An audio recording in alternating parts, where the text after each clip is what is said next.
11만 톤급의 스칼렛 레디호에도 아주 다양하고 많은 시설들이 있는데요. 먼저 레스토랑부터 자세히 하나하나 살펴보도록 하겠습니다. 몇몇 식당들은 세계적인 유명 셰프 브래드 파머리나 뉴욕에 있는 유명한 한인 셰프 김소희 씨라든지 그런 유명 셰프들과 협업을 해서 준비한 메뉴들을 기본적으로 구비한 식당들입니다. 스칼렛 레디호의 레스토랑 중에서 가장 큰 특징은 모든 식당에 추가 요금이 없다는 점인데요. 다른 크루즈선들과는 달리 뷔페 식당과 메인 다이닝 룸이 없다는 점이 좀 특이한데, 대신 20여 가지에 달하는 식당들과 카페가 있어서 여러 가지 다양한 음식들을 드실 수가 있습니다. 사실 뷔페가 없다고는 하지만 뷔페처럼 운영이 되는 곳이 더 갤리라고 볼 수 있는데요. 모든 음식을 주문을 받고 만들고 미리 만들어 놓지 않겠다는 뜻으로 뷔페를 운영하지 않는다고 하고 그래서 뷔페라고 부르지는 않는 것 같습니다. 어쨌든 코로나로 인해서 뷔페 식당 운영이 어려운 부분이 될 수 있는데, 다른 크루즈선들과는 달리 의도치 않게 뷔페 식당이 없는 걸로 설계한 버진 보야지 크루즈선들은 운영은 훨씬 더 편하게 된 것 같습니다. 그 외에도 베지터리언이나 비건,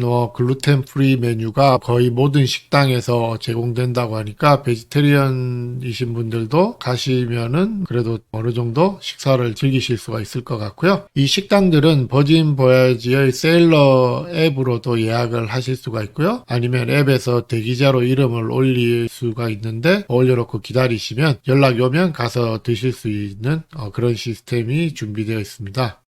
가장 관심이 가고 반가운 소식은 삼겹살 바베큐가 있는 한식당이 들어왔다는 점인데요. 먼저 스칼렛 레디오에 있는 업스케일 식당을 하나씩 살펴보겠습니다. 첫 번째는 더 웨이크인데요. 더 웨이크는 스테이크하우스인데 해산물과 스테이크를 전문으로 합니다. 메뉴는 대략 아래와 같은데 차후에 변경될 수도 있으니까 참고만 하시면 좋겠고요. 다음으로는 핑크 아가베입니다. 핑크 아가베는 업스케일 멕시칸 식당인데 식당 내부도 탐 딕슨이 디자인했다고 하는데 상당히 고급져 보이고요. 메뉴는 대중소로 크기가 나눠져 있어서 보통 주문하셔서 서로 나눠 드시는 그런 메뉴이기 때문에 단체로 다이닝을 하시기에는 좀 더 편하게 보입니다. 그 다음은 비건과 베지터리언 메뉴가 주로 많고요.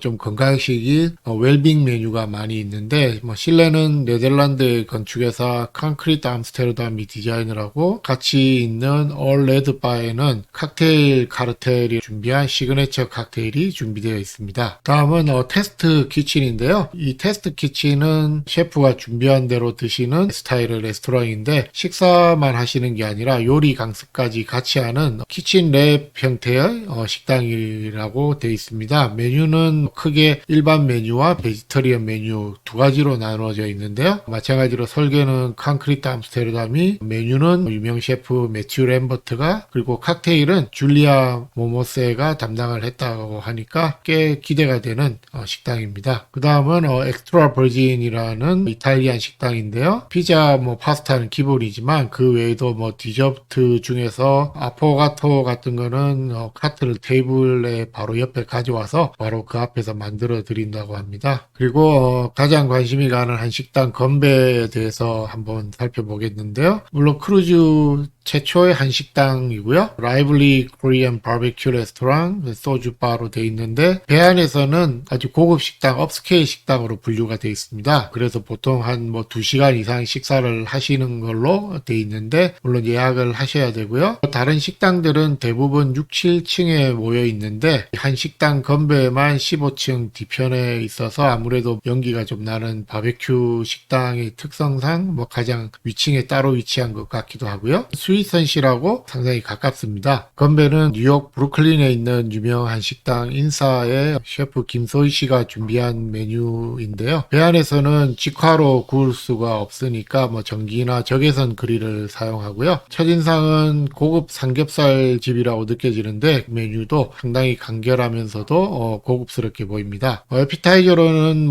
미역무침, 닭강정, 해물파전 등이 준비되어 있고요. 식사로는 비빔밥과 잡채, 김치찌개가 있습니다. 드디어 배 안에 김치찌개가 나오는데 어떤 맛일지 궁금하고요. 바베큐 메뉴로는 오징어, 낙지, 새우가 있는 해산물 바베큐, 갈비, 삼겹살, 새우가 있는 모듬 바베큐 메뉴, 그리고 베지테리언을 위한 버섯, 야채 모듬, 이렇게 세 가지로 구성되어 있습니다. 소주도 당연히 있고요. 후식으로는 흑임자, 강정, 찹쌀떡, 식혜 이런 게 준비가 되어 있는데, 해외여행 중에 한식이 한 두 번 정도 필요하신 분들은 충분히 잘 즐기실 수 있는 메뉴 구성인 것 같습니다. 다음으로는 캐주얼하게 드실 수 있는 식당들인데요. 더 닥하우스와 더 닥은 실내와 실외로 구성된 지중해식 음식을 가볍게 드실 수 있는 식당입니다. 그리고 더 피자 플레이스는 피자를 주문해서 바로 만들어 드리는데 미리 만들어 놓지 않고 주문을 받아서 만들기 때문에 좀 더 프레시한 피자를 드실 수가 있을 것 같고요. 그 다음에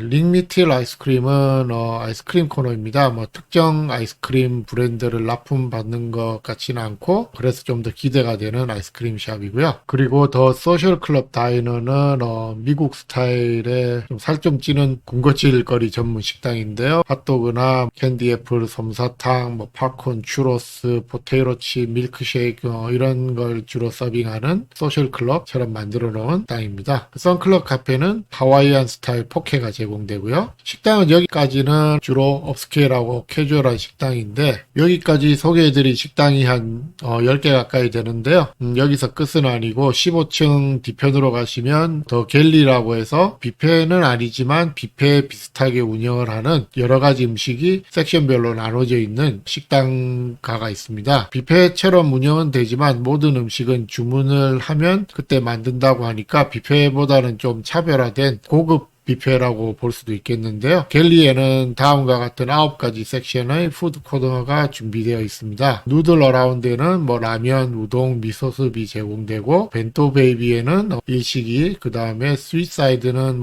캔디나 아주 단 사탕류가 제공되는 데고요. 웰브레드는 빵집, 디너앤데시는 24시간 운영하는 아메리칸 스타일의 다이너 스타일 식당이고요. 버거바는 햄버거 샵이고 핫 오브 더 프레스는 샌드위치 샵인데 바니니 같은 따뜻한 샌드위치를 제공하는 샵입니다. Let's Talk About It은 타코와 브리또를 서빙하는 멕시칸 식당인데요. 핑크 아가베는 조금 고급 스타일 멕시칸이지만 여기는 그냥 바로 가서 간단하게 드실 수 있는 타코샵이 되겠습니다. 그리고 데일리 믹스는 샐러드와 수비 주 메뉴고요. 그리고 그라운드 클럽은 커피 전문점이고요. 더 갤리를 제외하고 다른 식당들은 앱으로 미리 예약을 하시거나 대기를 하시고 차례가 되면 이용을 하실 수 있고요. 그냥 가서 줄을 서서 이용하실 수도 있겠습니다. 버진 보야지의 드레스 코드는 그야말로 캐주얼이고요. 업스케일 식당은 너무 편한 복장은 피하시는 게 좋을 듯한데 그래도 반바지 티셔츠를 입으셔도 입장에는 문제가 없을 것 같습니다. 버진 보야지에서 룸 서비스는 쉽잇이라고 부르는데요. 락스타 코러스의 선실의 승객들을 제외하고는 일반 선실은 룸 서비스를 주문하시면 배달료 5불을 내셔야 하는데 음식값을 따로 내시는 음식을 주문하시면 배달료가 따로 붙지는 않습니다. 다음은 버진 보야지 크루즈의 음료와 주류에 대해서 한번 알아보겠습니다. 버진 보야지 크루즈는 요금에 포함돼서 기본적으로 제공되는 음료는 정수된 식수와 탄산수가 있고요. 그 다음에 주스, 커피하고 티, 그리고 다른 일반 크루즈하고는 달라서 디즈니 크루즈처럼 탄산음료, 콜라 사이다도 기본 음료에 포함이 되어 있습니다. 따로 사드시지 않으셔도 되고요. 그리고 주류 가격은 아래와 같은데 다른 일반 크루즈사들과는 달리 아래 요금에 팁이 이미 포함되어 있는 요금이기 때문에 가격을 굳이 비교하자면 대략 한 20% 정도는 저렴하게 보입니다. 버진 보야지의 주류 가격은 한국에 있는 식당들처럼 메뉴에 있는 가격이 실제 손님이 내시는 가격이 되기 때문에 세급이나 팁은 추가가 되지 않고요. 맥주는 보통 한 병에 6불, 한 잔에 6불 정도에서 프리미엄 맥주는 7불에서 11불 정도까지 되고요. 그 다음에 기본적인 칵테일은 보통 9불 정도에서 시작을 하고요. 프리미엄 칵테일은 한 11불 정도, 그리고 유명 바텐더가 준비한 핸드크래프트 칵테일들은 한 10불에서 13불 사이, 프리미엄은 한 14불에서 18불 그 정도 가격이 되는데 이미 세금하고 팁이 포함되어 있기 때문에 다른 크루즈들에 비하면은 조금은 더 저렴한 것 같습니다. 와인은 저희는 보유하고 있는 와인의 42% 정도는 한 잔당 10불 이하의 와인이라고 하고요. 팁이 이미 포함되어 있기 때문에 아주 비싸지는 않을 것 같지만 와인은 어떤 가격의 와인을 파는지 실제 확인을 해봐야 정확하게 알 수 있을 것 같습니다. 셀레브리티 크루즈에서는 유명 바텐더와 협업을 해서 상당히 흥미롭고 맛있고 재밌는 칵테일들을 많이 선보이고 있는데요. 버진 보야지에서도 바랩의 찰스 올리와 칵테일 카르텔의 훌리아 모모세 등과 협업으로 상당히 흥미로운 칵테일들을 많이 선보이는 것 같습니다. 가격이 거의 비싸지 않은 것 같고요. 버진 보야지에서는 다른 크루즈사들처럼 주류 패키지를 프로모션으로 드리거나 판매를 하지 않고요. 대신 주류 구입 금액을 미리 300불 구입을 하시면 보너스로 50불을 더 드리는, 가끔